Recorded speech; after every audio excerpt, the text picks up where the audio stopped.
Around 1993, many gaming companies were experimenting with 3D technology. There were a few games in the arcades that had 3D, like Virtua Fighter, but it wasn't really until the second half of 95 when the PlayStation and the Sega Saturn brought 3D gaming to Western homes. Even still, the Super Nintendo had some fight left before 3 Donkey Kong Country games holding the fort with their pre-rendered silicon graphics technology. Now, when Donkey Kong Country 3 came out in November 96, the Nintendo 64 just launched a few months before. Well, at least in Japan and the US anyway. The Nintendo 64 didn't launch in Europe until 97, meaning many people who still had a Super Nintendo, like myself, were still playing the third installment in Rare's Trilogy. Plus, not everyone is willing to buy a console at launch.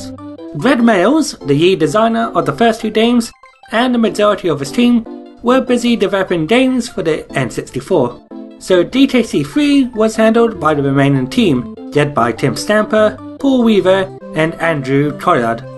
The first 2 games are fondly remembered by a lot of people, but DKC3 is the most conflicted one out of the trilogy. So, what are my thoughts on the third outing?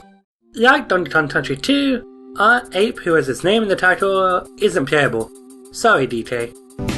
Once I was the ape of the hour, they think I'm a coward, an absolute zero, I'm nobody's hero, an absolute zero. But this time, Diddy isn't playable either, as both Kongs go missing in the Northern Hemisphere while on a break, and it's up to Dixie Kong as well as the newcomer Kiddy Kong to look for them. Many people seem to really dislike Kiddy Kong, but out of the many videos about this game I've seen throughout the years, the hate for the character seems to be a bit exaggerated. There are far worse baby characters. Like DK from the original Country game, Kiddy is also a heavyweight who can kill certain large enemies, but unlike DK, he doesn't have a handshake move, which isn't a big deal. I hardly use that move anyway. He can bounce on water if you press the jump button at the right time while rolling, and can break certain floors when Dipsy carries him. These are interesting abilities unique to him, and I do like how they made the Team Foam ability slightly different for each Kong, but unfortunately these abilities are underutilized, only being used for a small handful of levels. Dipsy is still the best Kong. Compared to its predecessors, especially the first title, DKC3 focuses more on exploration, collectibles, and variety, as a lot of stages have their own gimmick, which sometimes melds well with the core mechanic, like Lightning Lookout, where you must avoid getting hit by lightning while traversing through the riverside, but then you get something like Confused Cliffs, a vertical auto-storer which you must slowly climb on a littered rope while avoiding flying enemies. DKC2 did have a vertical auto-storer too, with Castle Crust, but with Castle Crust you still had all your moves intact, and you had plenty of room, which unfortunately you don't get with Confused Cliffs. This is probably a speedrunner's least favourite level. Some of these gimmicks are fun, but a lot of them are only used once, and don't have the full potential to become something great. The more standard levels are still a blast to play through, and exploration for extra ditties and bonus rooms are as fun as they have been before. The DK coins make a return, but it isn't just where to get them, but how to get them. The DK coins are being held by the Kremlin named Coin, with a K of course, and you must defeat him by throwing a steel barrel behind his back.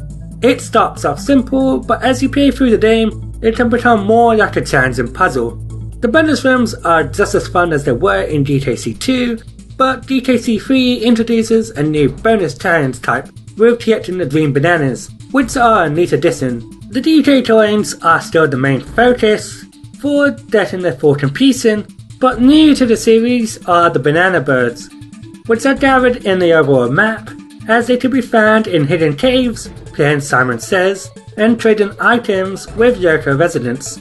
My issue with the banana birds is that they aren't frustrating to find, but what comes after it. To get 103%, you must get all the DK coins, beat K-Rool twice, once in the main campaign and then in the Lost World.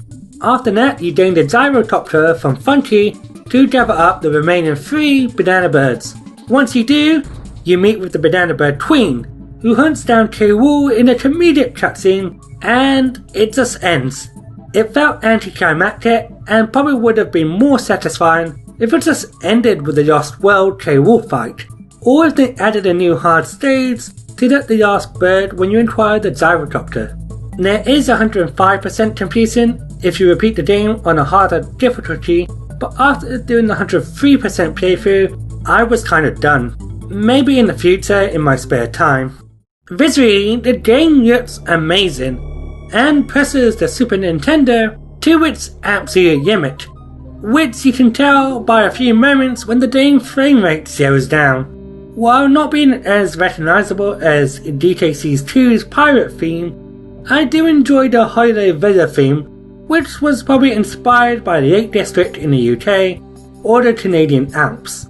The overall map also makes the land of the Northern Hemisphere more alive too.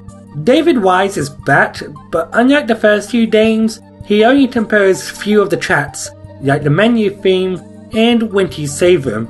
Instead, Evian Levikovic, known for tracks from the original DTC, is back as the lead composer. She did a lot of the low pitch and ambient music in the original, with tracks like Voices of the Temple and the Northern Hemisphere. And the same applies to the majority of the DKC 3 soundtrack, which works well with the majority of the stages like the underwater and TF levels. Compared to 1 and 2, DKC 3 is my least favourite music-wise, but it's still a good soundtrack and still up there as some of the best Super Nintendo music. While I personally prefer the majority of David Wise's tracks, I do think Evian Levikovic helped make the DK Trilogy soundtrack to what it is today. I haven't played the GBA version, but the soundtrack was simply changed as the GBA couldn't handle a lot of the low-pitched tracks, so instead David Wise did the OST. I can understand why some people may see DKC 3 as the weakest game in the trilogy, as it feels different in how the levels are structured, focusing more on puzzles and exploration.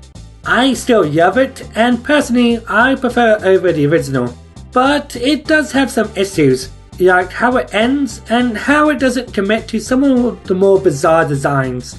I think if you're into more exploration platformers than the reactive platformers, then I think you will like Dixie's Double Trouble, especially over the original.